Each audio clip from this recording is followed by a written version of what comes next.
What's up, everyone? You're tuned in to the very first episode of the Healthtastic podcast. So, if for those that have not heard of what Healthtastic is, it's basically a tried and tested wellness program, and it focuses on nutrition and lifestyle modification to help you achieve optimum health.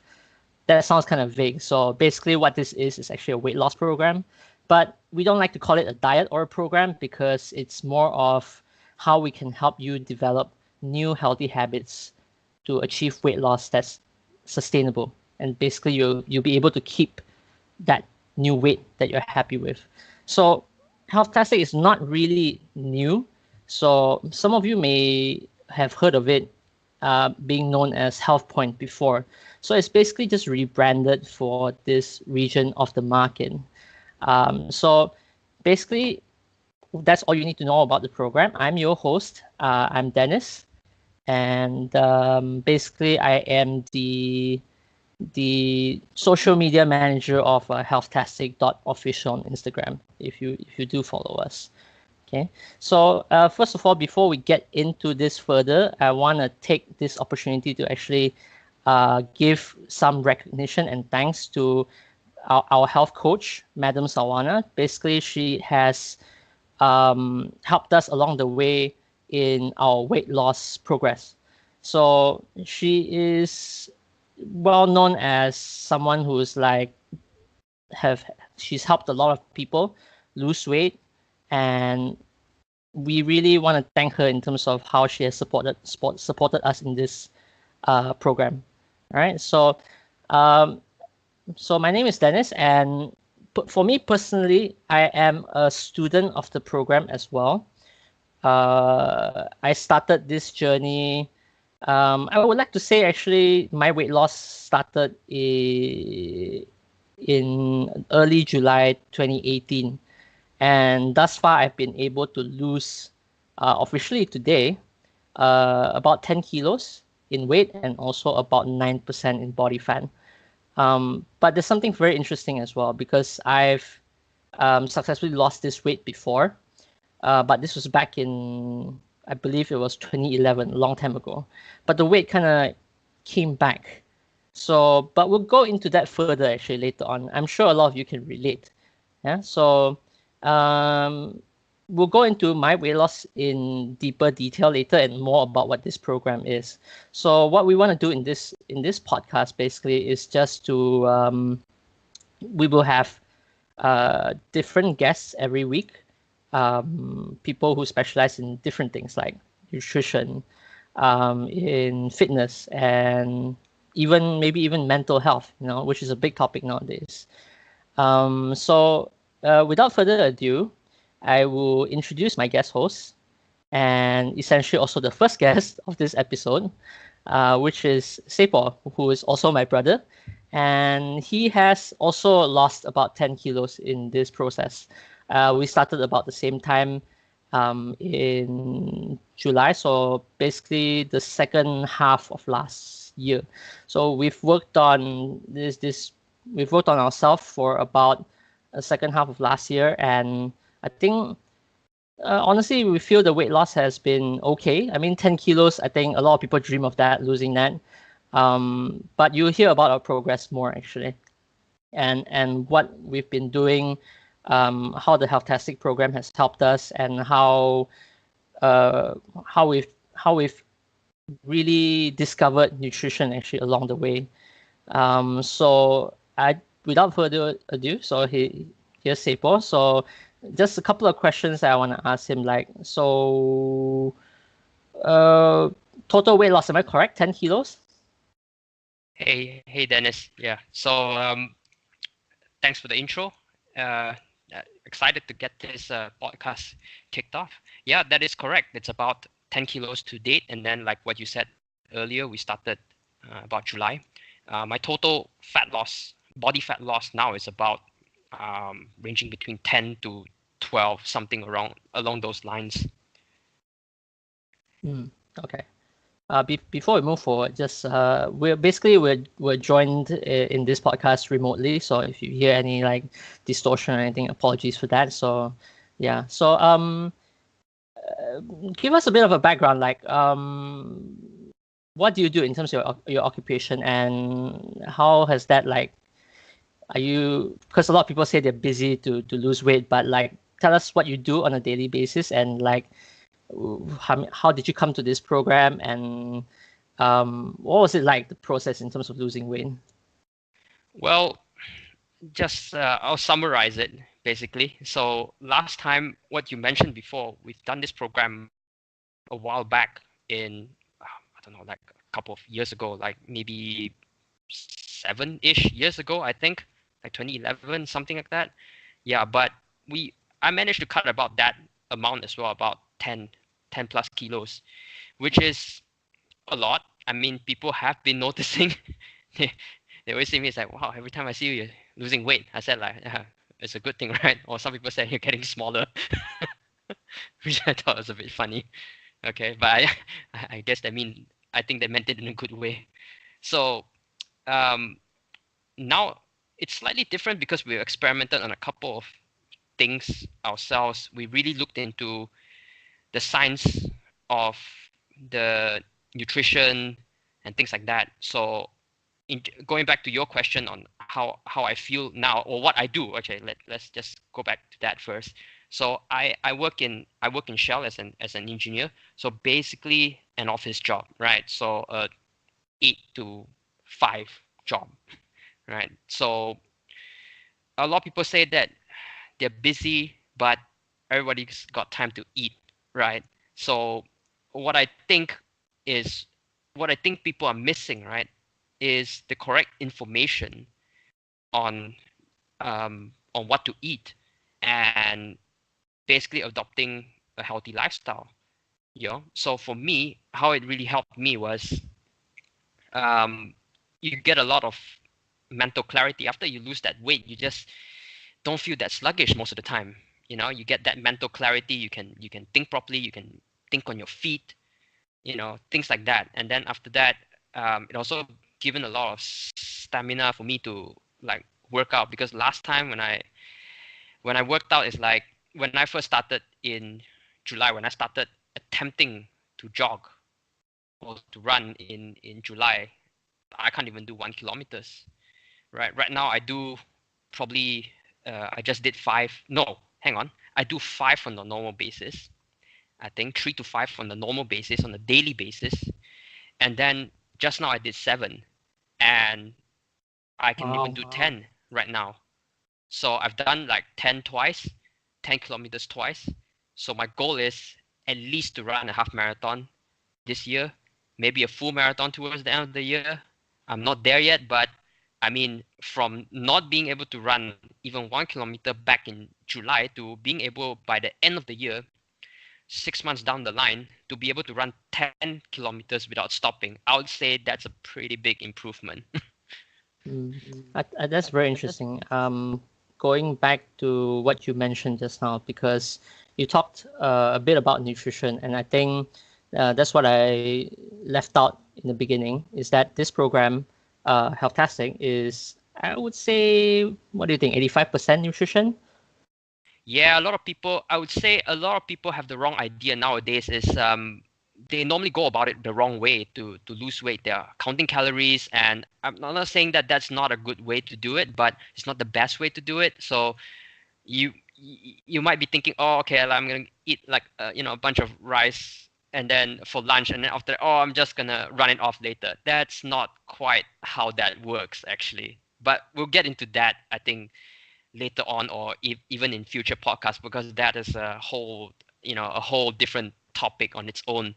But basically, what's more important, like what going back to what you said, is I would say you can even eat well, and when you control your nutrition, right, that is the main way to lose weight. We're not asking people who say, oh, like people are hearing like, whoa, I need to do like 10 kilometers. No, you don't need to do that. That's just me because I want to challenge myself.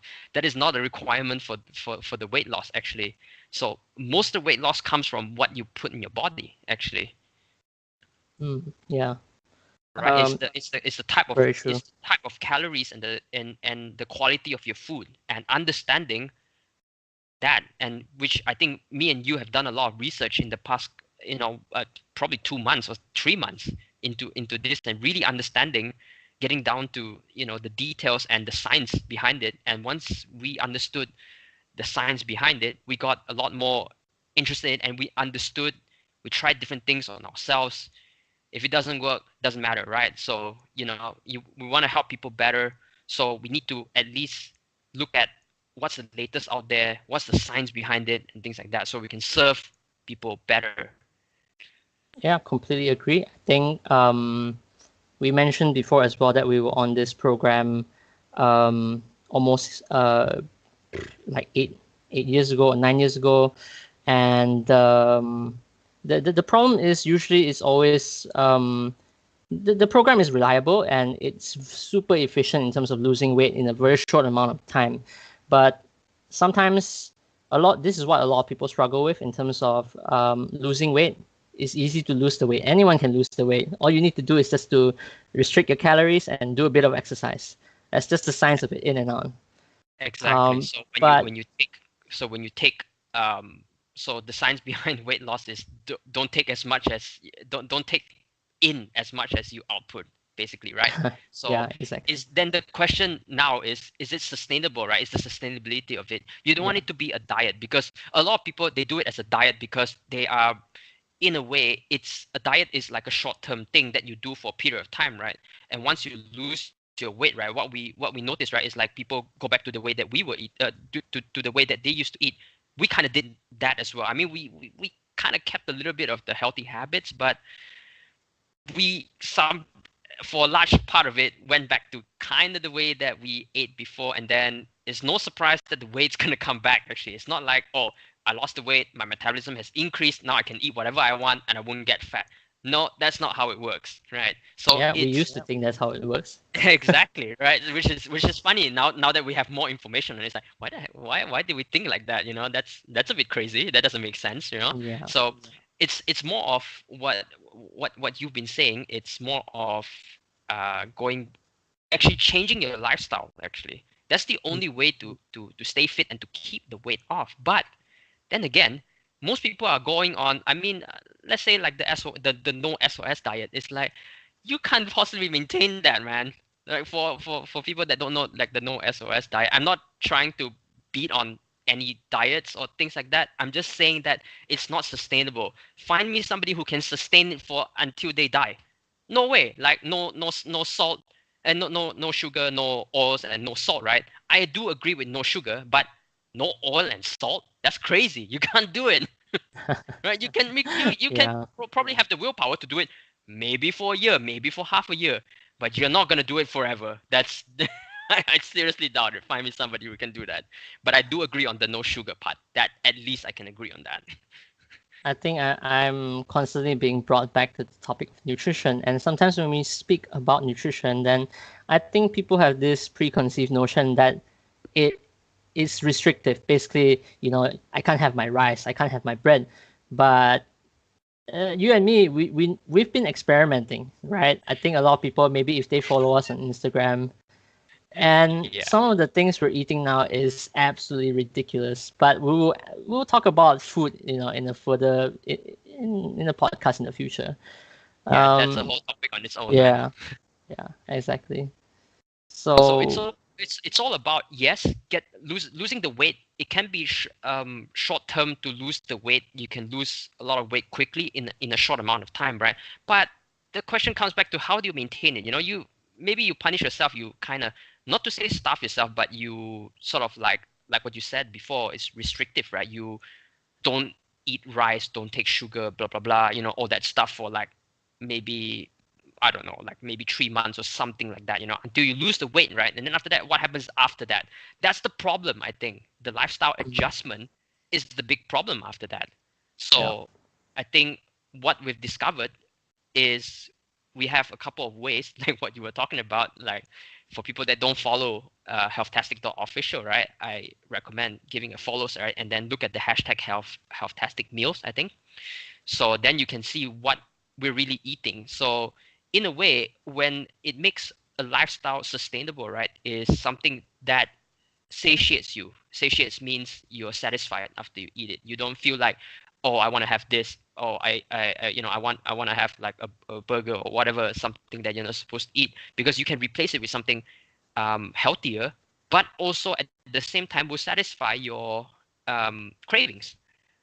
Mm. I think very true, and I believe the program is still, like I said, it's still very effective in losing weight.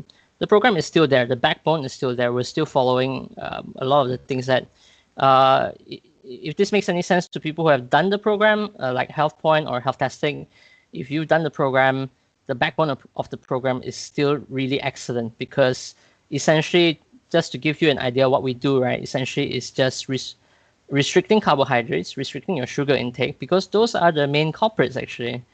Because sugar is, a lot of people think that, salt, oil is bad, but no, sugar is like the ultimate villain, because it does so many things to your body. Sugar, yeah, that's correct. Sugar and carbs, because carbs turn into sugar. A lot of people say, oh, I don't drink It soda, I doesn't don't taste take sweet. sweet stuff, I don't eat ice cream.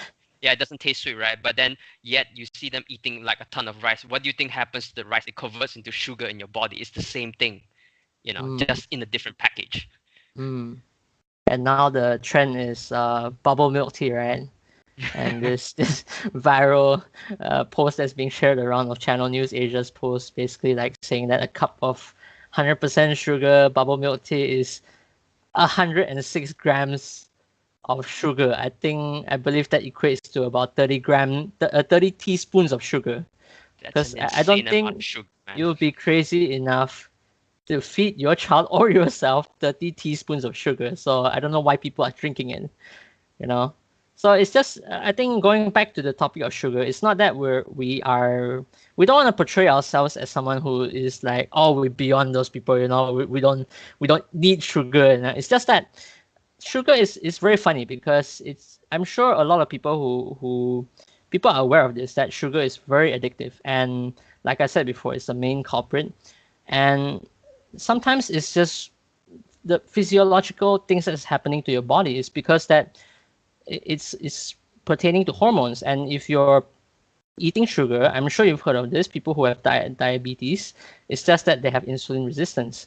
So that when that happens, right, it's basically the hormones in your body are out of whack. So it's not you asking for the sugar, it's your body asking for the sugar. So you need to understand that as well. So I think when it comes to food, sometimes it helps to be mindful of what you're eating, what you're putting in your body, but you don't have to keep bashing yourself about the kind of things that you're putting in your body as well.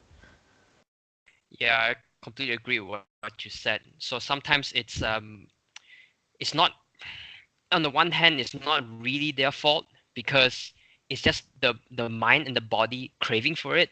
But you have to understand the science behind it, because I I think there's some research showing that sugar is just like cocaine, right? It activates the pleasure centers in your I think it's mind. 7 So times more addictive.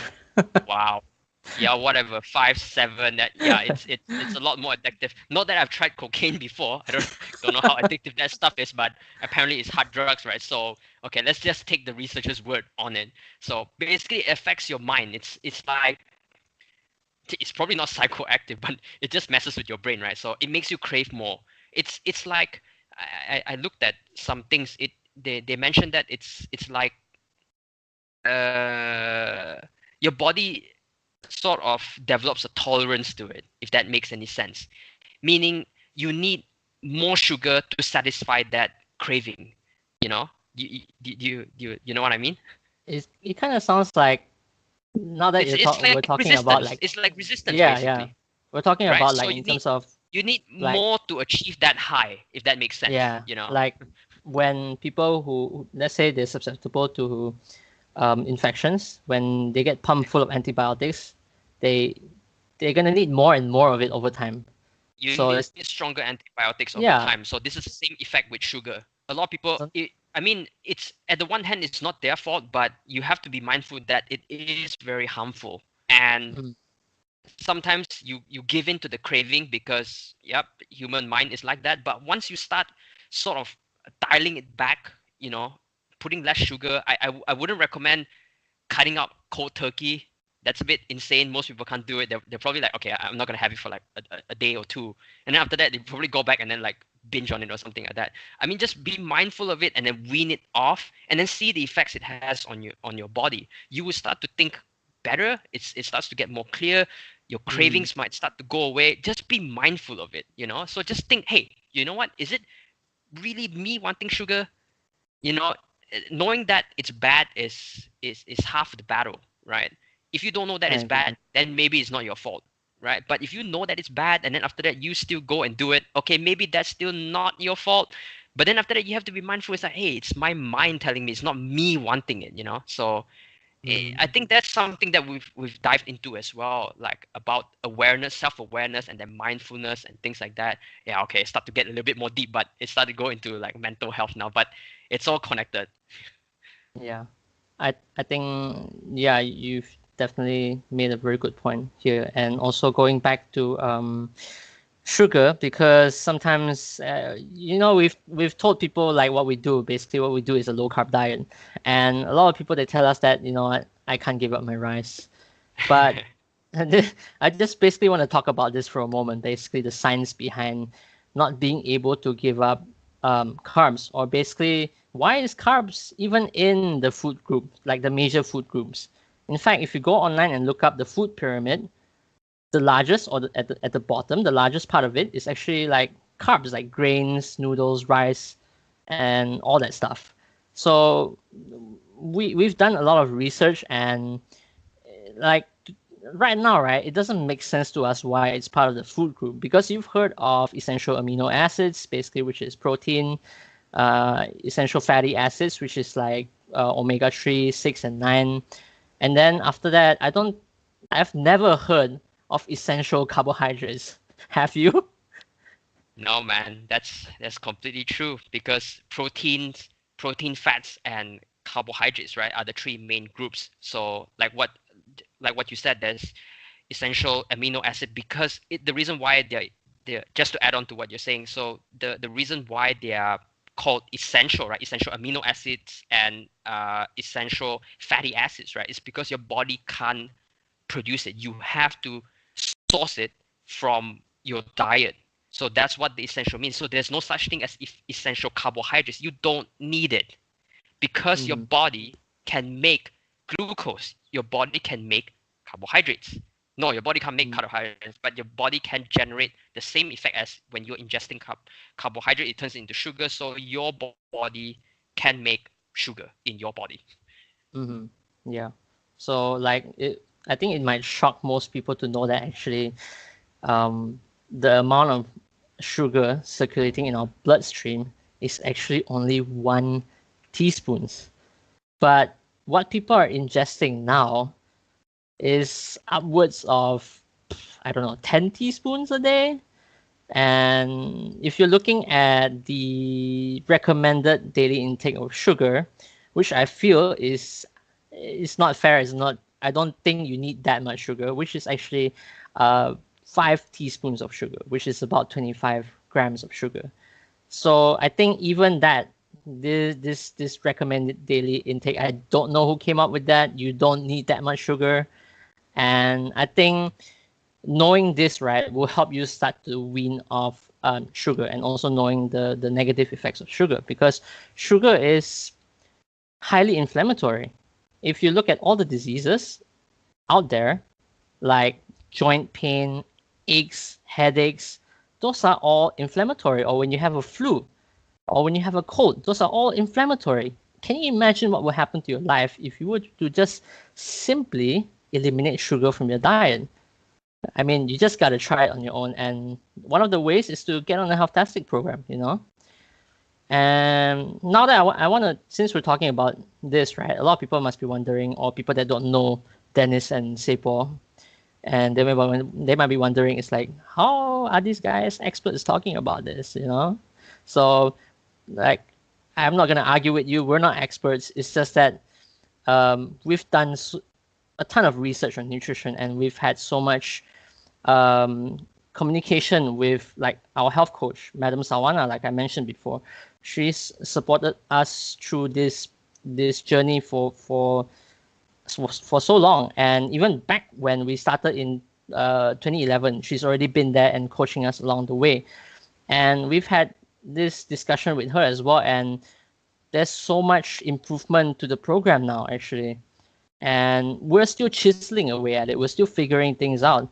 And since we're going on to this topic here, like I want to talk about Sepo. He has, or you can just call him SP if it's easier to remember.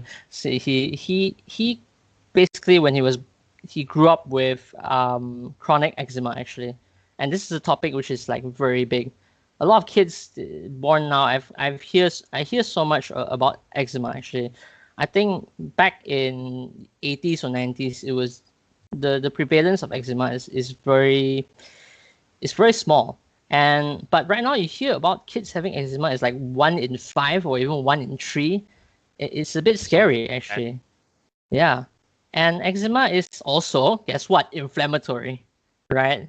So it's an autoimmune disease basically that your skin overreacts, based on external factors actually. Dirt either can be dust or like the food you eat and things like that. So my brother SP, he grew up with eczema all the way until adulthood, but fortunately right now he is almost completely cleared or cured of eczema. And you hear a lot of doctors, they tell you that you can't cure eczema, that it's a lifetime disease. Or sometimes people, if you're lucky enough, if you have childhood eczema, you grow out of it. Or some people who are unlucky, they have adult onset eczema actually. So since now that we're on this topic, I want to ask SP more about his struggle with eczema, like a bit of history, like what's it like growing up with it, what have you tried, and how did you manage to clear it up? Okay, so this is not, I wouldn't say really a difficult topic for me to talk about. I want to spread more of this awareness on what you said is completely true just now. So let me dial it back and explain to people who don't know what eczema is. So eczema is basically inflammation of your skin. So your skin always looks like it's either sunburn, dry, flaky, or all of the above, basically, right? So some people say, "Oh no," some people come up to me and they say, "Oh no, I have eczema too," and then it's like it's a small tiny rash on like the hand or like arm. I'm like, that's not eczema, man. This is crazy. Like eczema is it's a serious condition. It's like I don't know. Maybe sometimes makes me want to slap them. It's like you have You have no a idea patch? what eczema is, It's man. my It's like, entire body. yeah, exactly. Um, so for people don't understand what that feels like, it's like I'm pretty sure most people have been maybe have some mild sunburn before.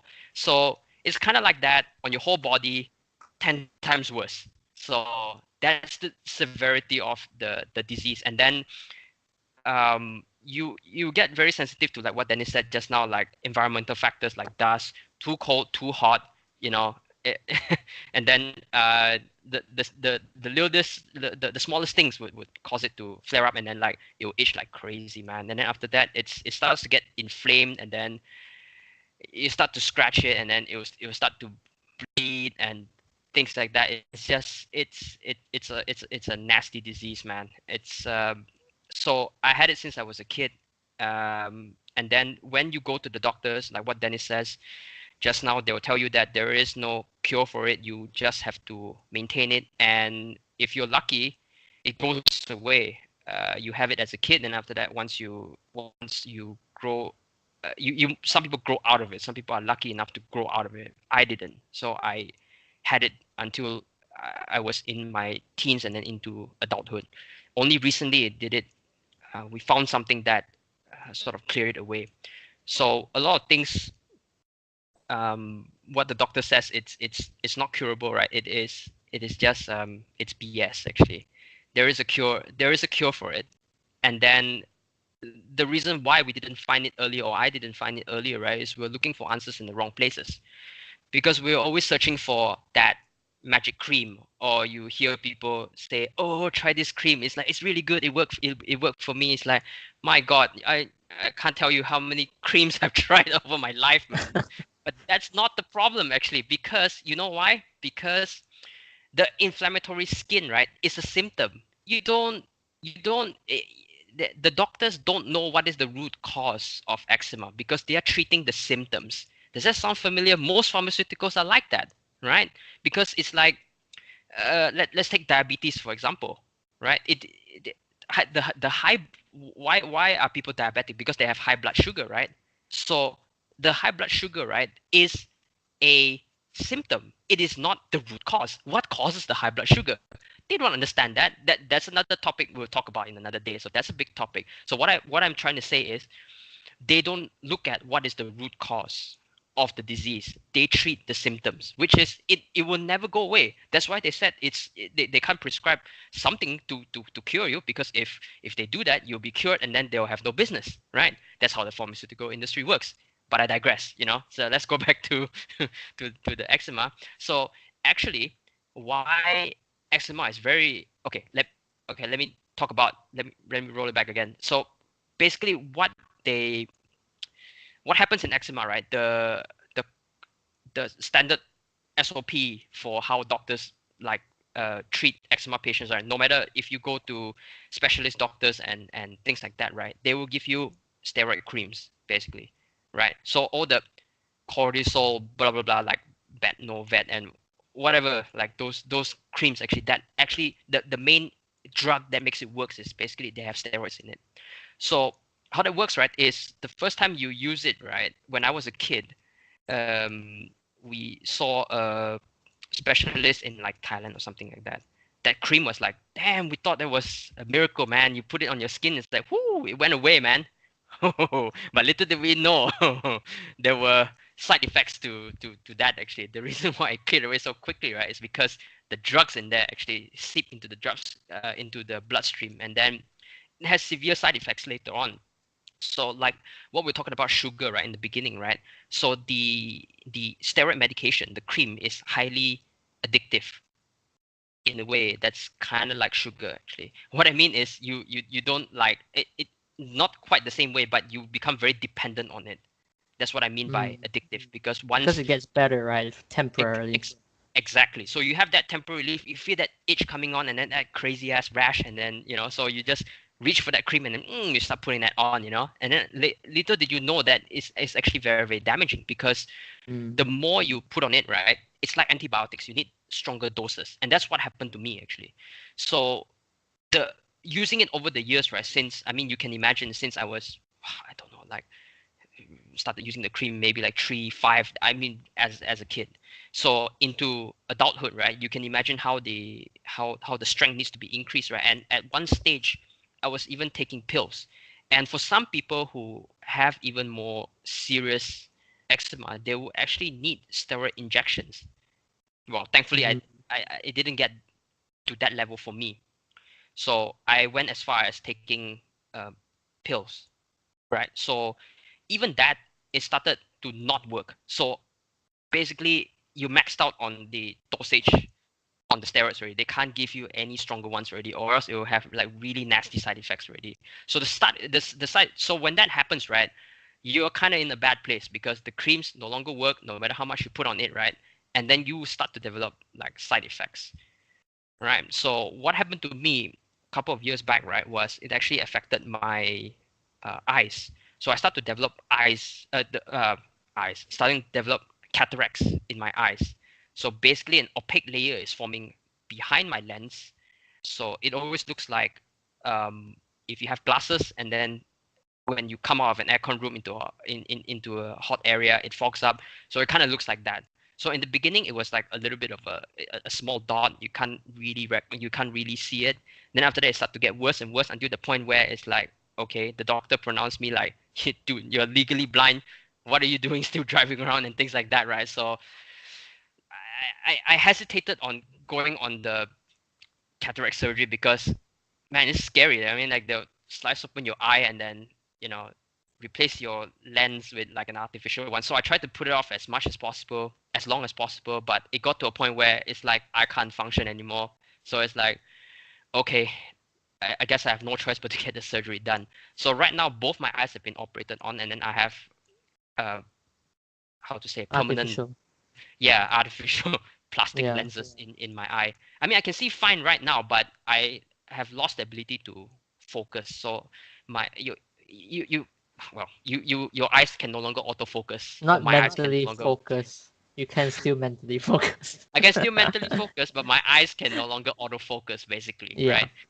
Right. So I need glasses for that. I But think I think for most people that have no clue, or if you never heard of cataract surgery before, it's basically, you've probably heard of your grandfather or grandmother going through it. It's pretty much like an old man disease, yeah, and I think it happens to them either through medication or I think like diabetes. I believe, if yeah, I'm I not think that would mistaken. be the major causes of Yeah, it, or yeah, sometimes maybe sometimes old age as well, I guess, yeah, if they're perhaps. really really old. But if you start to get it at an early age, it's mostly due to like side effects from pharmaceutical drugs. In my case, it is actually because I start to look it up, and then a lot of eczema patients do suffer from that, from the cataract.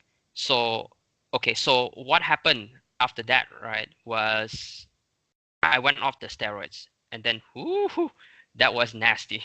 So I went cold turkey on. Basically, I said, okay, no to the cream, no to the drugs anymore, and then I started to develop something called red skin syndrome, But what which what is what made something called. you decide to come off the steroids? Like, because it's supposed to make you better, but now that it stopped working, like, what made you come off it? So what made me come off it, right, was you started looking for a solution, right? So I want to ask you, going back, right, how did you find that solution actually? Hmm.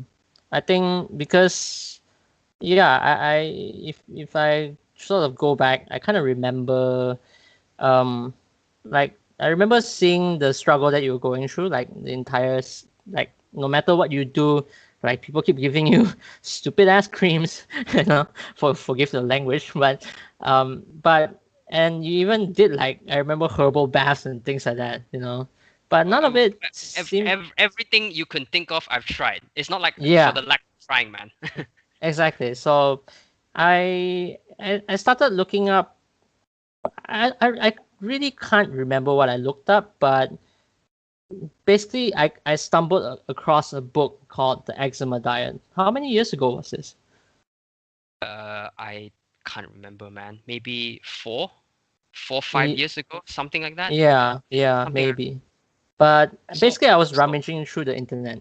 I was rummaging through the internet and just somehow, but I have to stress that I've actually been looking for some sort of solution for your eczema, and but you're this looking this but you're looking at yeah. it at the wrong place, right? Like what I Mm. mentioned before. You're looking for like the cream or something Yeah, yeah, to cure the skin, right? But what made you stumble? Basically, the answer, the cure is actually, once again, diet, right? Or yeah, what pretty much. nutrition, right? So I want to ask you, how did you stumble across that? How did you, what made you look in that direction? I think I want to go back to, in terms of searching the internet. Sometimes it and when someone searches for something, let's say eczema, if I search for eczema on my Google, right, what's going to come out, right? The results, it's not going to be the same as when someone else Googles eczema. That's true. So it's kind of selective in what kind of information it gives you. So I think maybe there was a trigger somewhere that it was actually food that's kind of causing all this, and it's also food that can actually cure it. So, and this kind of brings me back to when I was consulting with one of my clients, because they want to know whether or not you're certified to do this, or basically you're qualified to do this or not. And so they asked me actually what my background is. So I might as well cover this because I forgot to talk about it. So basically, I am an economist, but by profession, by training, and basically I have a economics degree. But I've never had to use that degree, so I've always been self-employed, basically working from home. Um, so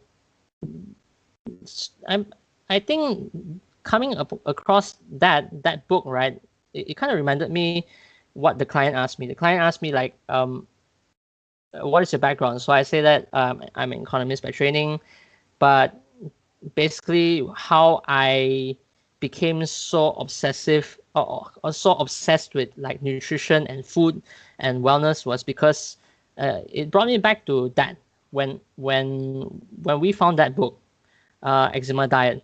So that kind of ingrained in my head because you got better going through that, the regimes that is recommended in that book.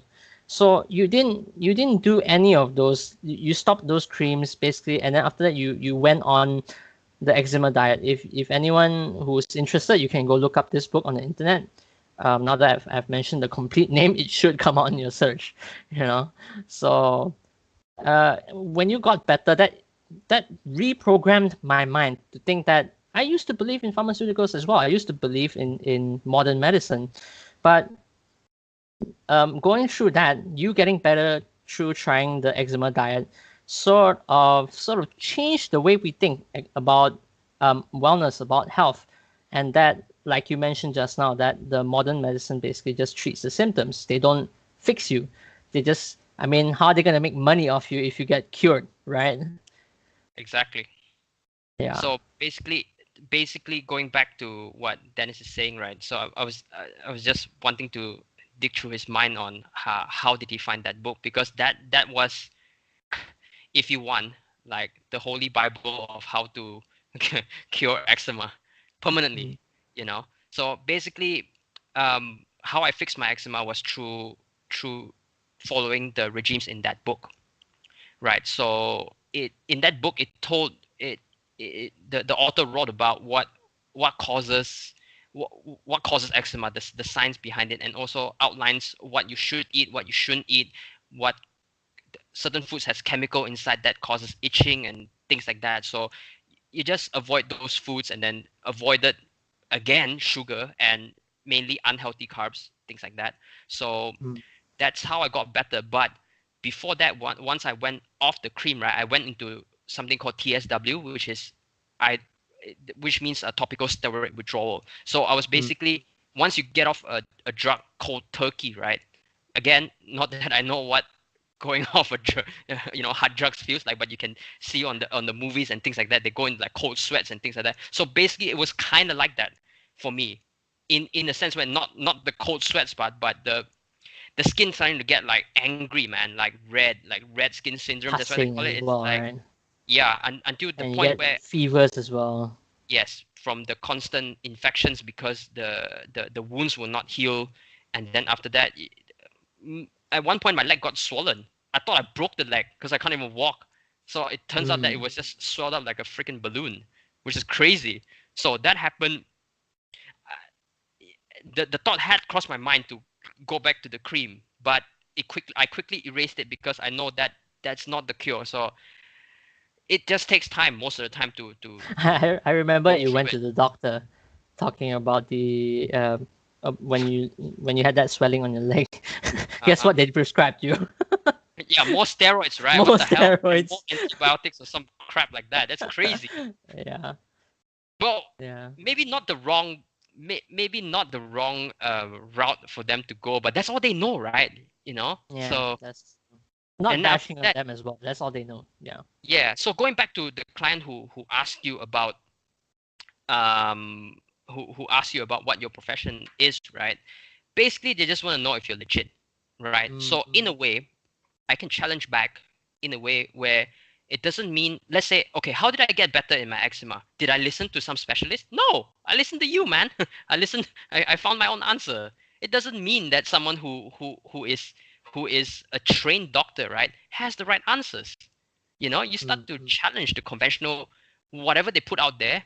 We start to develop a critical mind and then question everything. If it doesn't work, why keep going back to it? Find something else. Yeah. So true.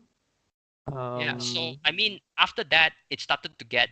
Let me just finish up on that. So after about, I think, oof, like some weeks are bad, man. Like I don't want to do anything. I just want to lay in my bed and then like just you don't have the energy to do anything. Just imagine like getting severe sunburn on your whole body for like it doesn't look like there is an end to it. That Mm. it felt shitty. Excuse the language, but that's what it felt like. So We'll So, bleep that out. but that's how it felt like. So then after that, things start to get better.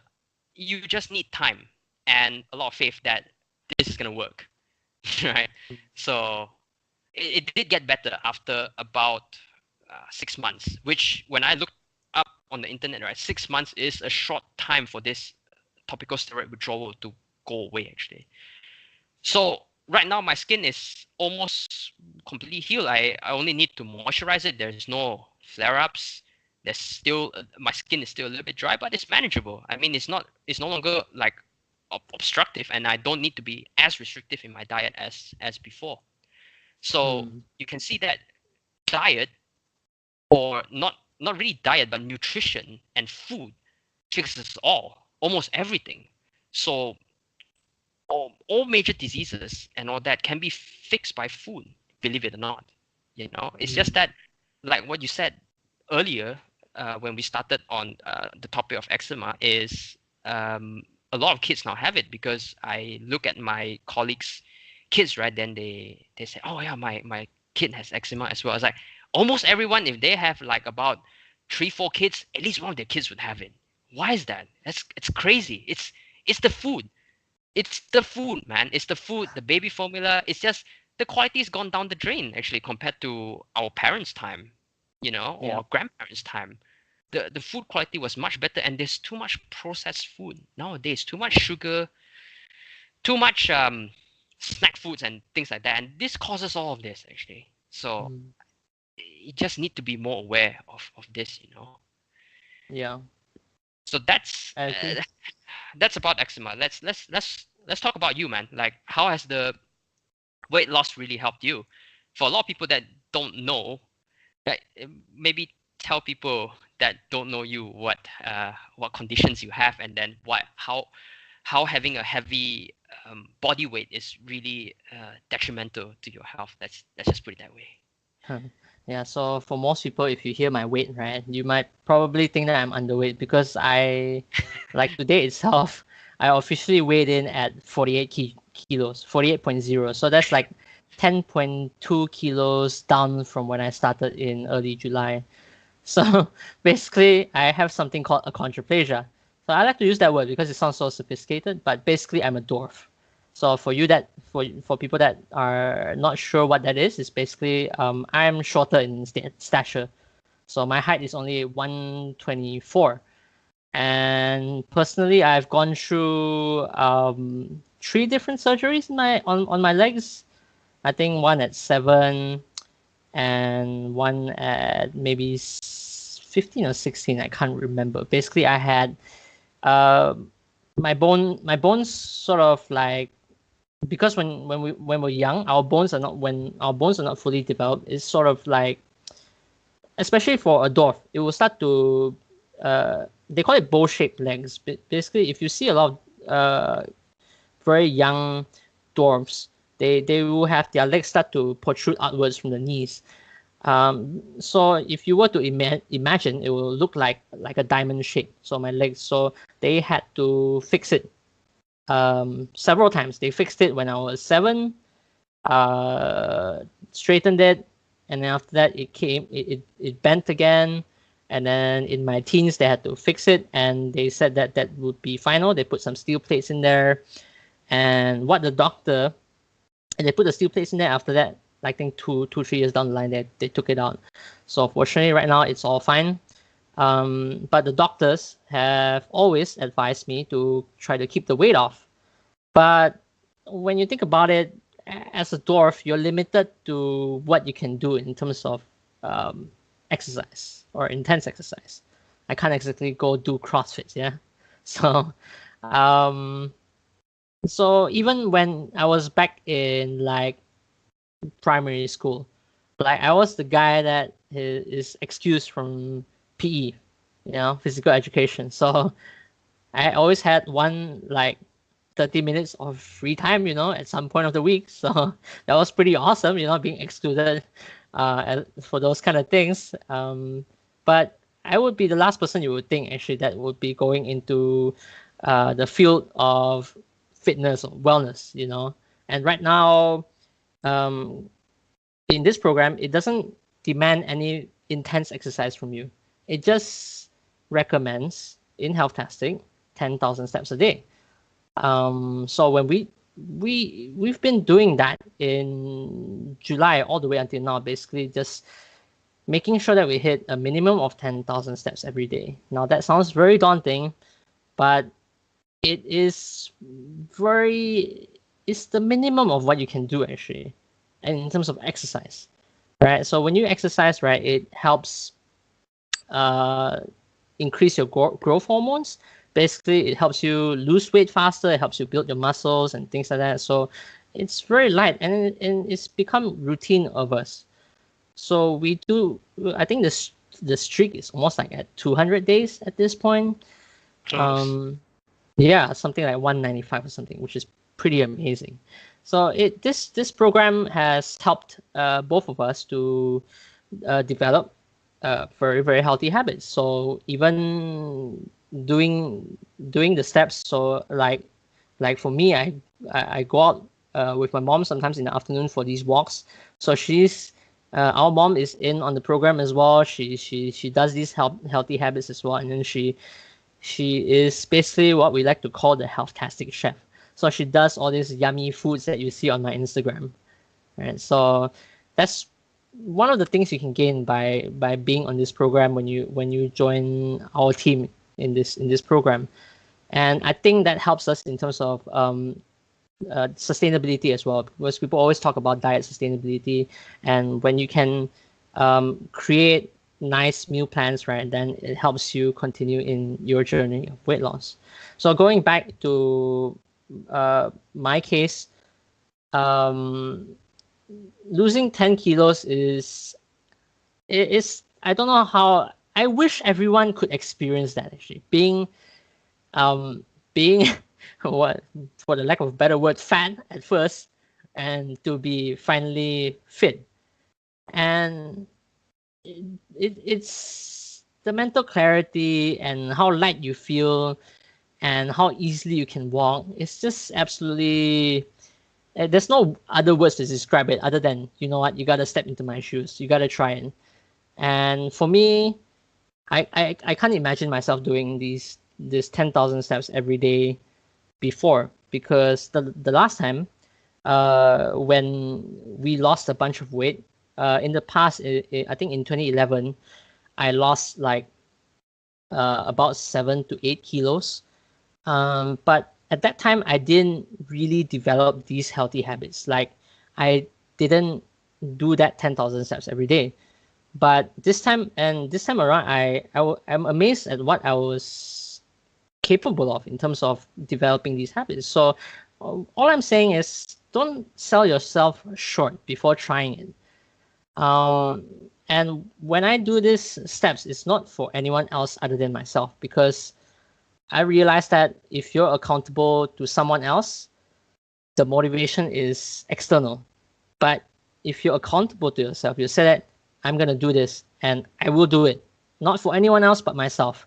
And pretty much the only external factor is when I do this, I just want to inspire people to do the same. Because if someone like me, someone who only is 124 cm high, is able to average like 12,000 or 13,000 steps a day, then you know what's your excuse? So I think and also just a bit of reflection as well. Like I said, like last time when I did not develop these healthy habits, I remember even though I lost all that weight, somehow walking was still a struggle, because I'm not sure if people understand, because when you're a dwarf, our legs are very much shorter and the stride is very small. So what would take someone like, let's say if I do 10,000 steps, right? It's like somewhat like maybe 5 km or something like that, 6 km. I think about 5 km. And someone else of normal stature, when they do 10,000 steps, the distance is a lot longer. So basically, I need a lot more steps to cover those distance.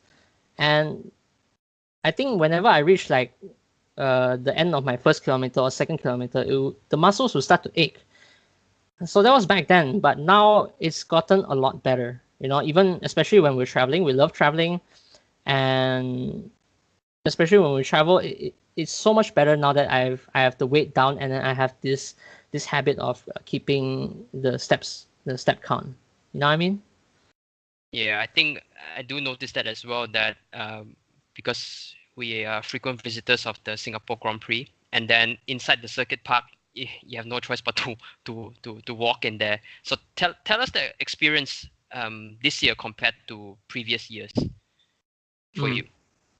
I think whenever we go to people who know us will know that we're obsessed with Formula One, and then we make a trip to the Singapore Grand Prix like practically every year, once every year, and it's like a 3-day affair, and it's a closed circuit, so it's sometimes moving from point to point is not exactly convenient, and it takes you some detours and stuff like that, so you need a lot more steps, so a lot of walking basically. Like one day you could reach up to like easily 23,000 steps or something like that. So um back then, when I wasn't exactly this fit, even though I lost all that weight, so the benefit of having these habits, before, even on day one, I would feel absolutely knackered. My legs would feel pain the next day when I wake up. But this time around, that feeling sort of came in only on like the fourth and the third or fourth day, which is like when we're about to go home. And it wasn't even that bad. So it was truly very eye opening in terms of for me to maintain this healthy lifestyle. I just got to remember what it feels like. I got to remember what being light or being fit and how that feels like. And the best part about, I think you can agree with me that losing weight is that no amount of fashion or like accessories, right, will make you look in the mirror and feel good compared to actually losing that weight and looking in the mirror every morning and say, damn, I look good. You're damn right, man. Yeah. Because So, it just gives you another level of confidence, you know. mhm. So it's And productivity. yeah, it's not. Come on, we don't do it for the looks, man. It's we really do it for the health benefits, Mm. and looking good is like is an extra bonus. Why not? But that's not what we do it for. You know, it's more for Mm. the health and to live life to run your engine optimally. Is this Yeah. is like a tune-up basically, right? Whatever you put in your body, right? It's like your car, right? Mm. It's like your car. I mean, like you don't maintain it, and what's gonna happen to the car? It's the same thing. You put crap in your body, right? Or you put crap in your car, right? It's not gonna function properly. Yeah. And then I heard some expert talk about, right? It's like uh, if you don't maintain it earlier, right? If you don't change your lifestyle earlier, and let's say you already developed some damage to some body organs, and you damage your body basically, and then it's like, oh no, like okay, now change. Sometimes it's too late. Sometimes if you have kidney damage and things like that, it's irreparable already. It's like, oh, I like, let's say, oh, I forgot to service my car, it broke down. Okay, now I'm going to service it. Not too late, you broke it. So Mm. this is what happens to our body. You need to realize that actually, if we don't constantly tune up the machine, right, or our body, right, it will waste away. It will wear away, and you will regret. Why Mm-hmm. didn't I do this earlier? Sometimes it's too late. Sometimes you can still fix it, but I'm not going to take that chance. I'm going to start Mm. early and then just maintain it. Why not? And then help people along the way because it's benefited our family. Why would we not Yeah. share this? You know, that's what we're Yeah. doing this for. It's not really for the money. It's a business, but that's not what drives us. You know, it's more of the joy of seeing people, or seeing people get their health back is way more than any financial benefits that you can think about. Seriously. Mm. Yeah, I agree. Unfortunately, that's all the time we have today. But for people that don't know, where can they find you on Instagram? What's your Instagram handle? Um, Spast, SPAST 84. I think that's what you can find me as. Okay, so go follow him. If you like to run and stuff like that, or so he does a lot of running ever since getting back in shape. So you can go ahead and follow him. As for myself, I am Dennis, and you can find me at d.lim_photo. That's kind of a mouthful, but yeah. And then I'm also the social media manager of Healthtastic.official. So that's HEALTHTASTIC.official. Basically, what we do on that page is at first we're promoting the program, like selling the program as to help people, how we can help people get back in shape. But later on, we were tweaking the content, and after we realized that we basically, if you follow us on that profile, you can see that a lot of content there is basically just free health knowledge, like things you can eat, things you can't eat, what will help you improve your high blood pressure, and how sodium doesn't kill you. You heard that right? That's for another topic.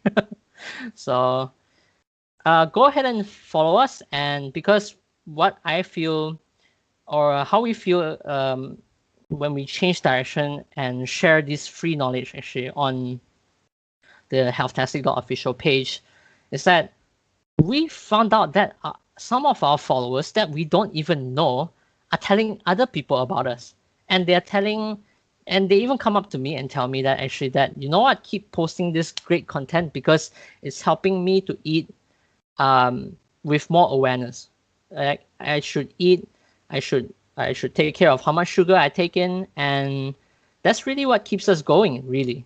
And I've even had people who I've even had people that come up to me, people that I don't know, and tell me, "Wow, your weight loss is amazing." Um, so I was really super surprised, like basically SP was with me that time as well. So we were in like a cafe, and suddenly the owner just, told us that, "Wow, it's like you guys amazing your weight loss progress, and we don't even know these people follow us." So just going out and about, people tell us that that our weight loss progress is inspiring to them. You know what? So make sure to go and follow us there. We post most of our content there, and make sure to leave a comment. Make sure to follow us, leave a comment on any of the pictures, and tell us what you'd like to see more of. And with that, basically, we'd like to end. If you stayed with us till here, we'd like to thank you. And if there's any shortcomings or any offensive language, like we do apologize and do forgive us. Thank you, and we'll see you again next time.